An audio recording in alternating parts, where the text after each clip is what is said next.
Me ha gustado mucho que usted hablara de socialismo o barbarie, la vieja frase de Rosa Luxemburg, y en usted he leído una frase muy parecida que es Davos o caos. Y esto me vincula a unas críticas que hay también desde el feminismo al hombre de Davos, es decir, el hombre de Davos no es solamente este ser neoliberal a ultranza que cree en el mercado por encima de todo y que el mercado se autorregula y que el mercado puede salir triunfante, sino que además deja de lado una parte muy importante de la población, que es todas las mujeres y toda la visión y los trabajos que las mujeres y las aportaciones que las mujeres hacen pues al mundo, a la sociedad y al progreso. Por eso, en esa alternativa me parece que lo que usted está proponiendo es de hecho una ampliación enorme de la democracia al llevar también la democracia económica y social al primer término, es decir, en la vanguardia de las necesidades sociales. ¿Está usted de acuerdo en que el socialismo, tal como usted lo presenta, es de hecho una gran extensión de la democracia hacia campos que hasta ahora no ha llegado, por desgracia, todavía? Pour moi, et pas pour moi seulement, je crois pour nos ancêtres, les socialistes, depuis les socialistes utopiques en passant puis Marx et d'autres après lui, et les internationales successives à des degrés divers, socialisme et démocratie sont synonymes. Il n'y a pas de socialisme pensable sans démocratie, ce qui ne veut pas dire que les forces socialistes ont toujours été démocratiques dans la pratique. Mais le socialisme exige la démocratie. Mais quelle démocratie? Ça reste à discuter. La formule de la démocratie qui nous est proposée par les forces politiques dominantes, c'est-à-dire par les forces du capital, à travers non seulement leur porte-parole politique de droite, mais aussi, hélas, d'une bonne partie de la gauche, à travers les médias dominants, à travers le discours répétitif, c'est une formule toute faite qui réduit la démocratie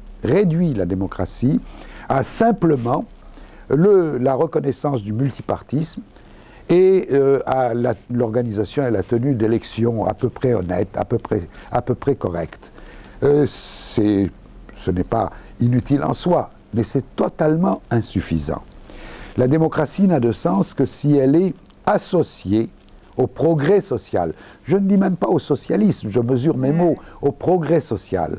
La démocratie n'a fait de progrès dans l'histoire les conquêtes démocratiques se sont toujours affirmées dans des moments révolutionnaires, dans des moments de changements sociaux en faveur des classes populaires.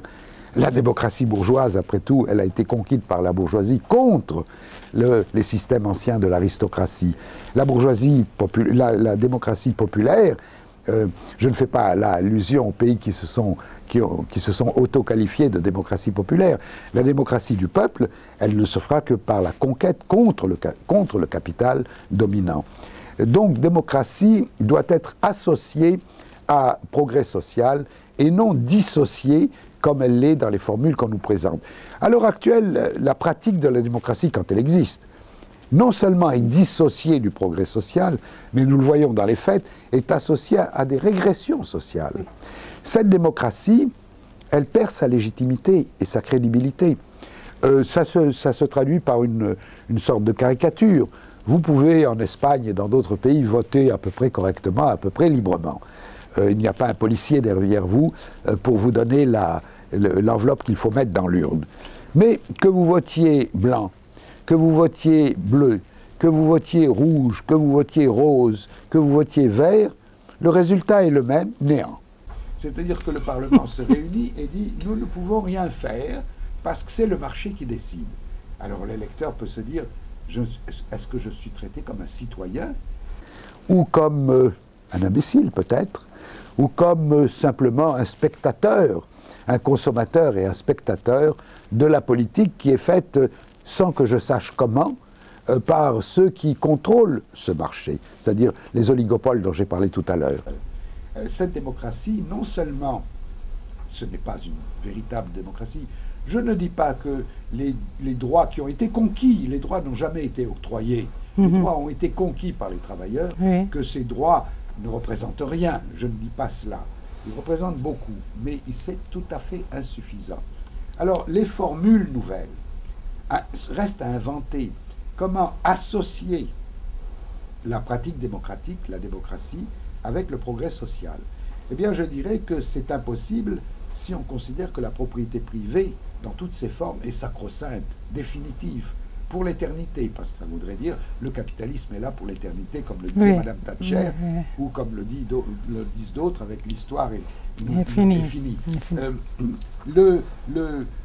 Associer le progrès social, ça veut dire proclamer d'autres droits.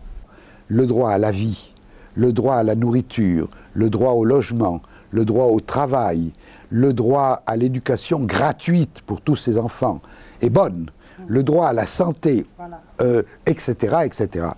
Il ne suffit pas de proclamer ces droits dans une belle charte de déclaration des droits.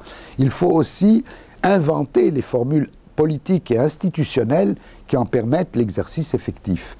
Et on voit alors que la mise en œuvre effective de ces droits implique la régulation de la propriété privée dans certains domaines, l'abolition de la propriété privée dans certains autres domaines, et toujours la socialisation.